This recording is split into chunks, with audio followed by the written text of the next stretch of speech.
20 years after the United Nations General Assembly declared May 3rd World Press Freedom Day to raise public awareness of the importance of freedom of the press and to ensure governments uphold their duty to respect the rights of freedom of expression under the Universal Declaration of Human Rights. However, today, countless of journalists are fired for such things as expressing their views, uploading footage, and even blogging online. Some governments continue to censor information and use media to promote propaganda. Worse yet, more than 500 journalists have been killed in the last 10 years, with 60 killings reported worldwide in 2010 alone. For the journalists working in the war zones and the conflict zones, the immediate threat is the conflict itself. But it is not that one. The region we belong to, particularly these days, which is going through many big changes and upheavals from Morocco to Afghanistan. It is also the extremism, the irresponsible groups, and the ideological environment sometimes that put the journalists in danger. So the dangers are security dangers, political dangers, and the environment itself.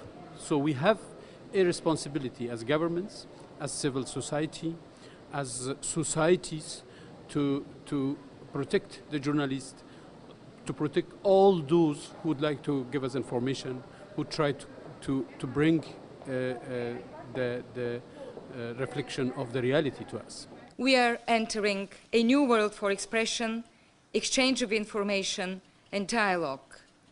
In uncharted waters, we must remain true to the compass we have in the Universal Declaration on Human Rights.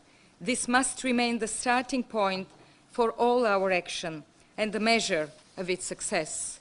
On Wednesday, the United Nations and the UN's Educational, Scientific and Cultural Organization, UNESCO, held a day-long event at UN headquarters, where UN Secretary General Ban Ki-moon, among many top UN officials, ambassadors and leading journalists, expressed his concerns over the need for greater protection of journalists and online reporters, and for the increase in murder and jail rates, often followed by impunity, reflecting, quote, a disturbing lack of official concern for the protection of journalists. Many other journalists languish in jail simply for doing their jobs.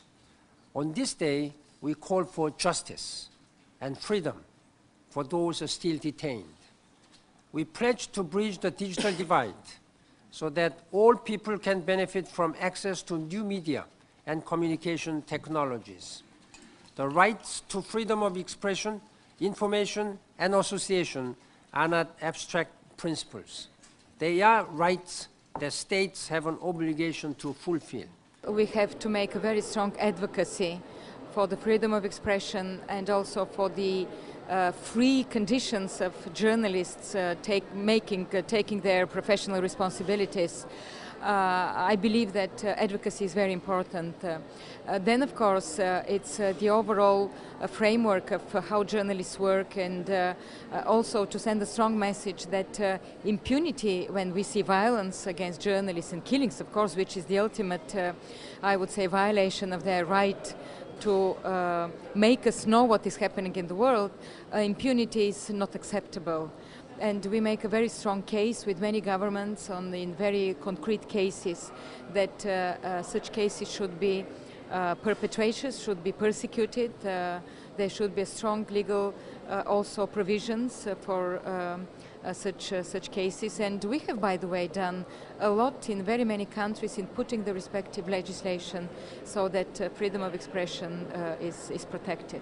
With new social and political threats developing around the world, protecting human rights through state authorities is more crucial than ever. Today, the United Nations calls on all governments to join them to guarantee and promote the freedom of expression in all forms of communication in and around the world. Afaf Kanja for South South News, United Nations.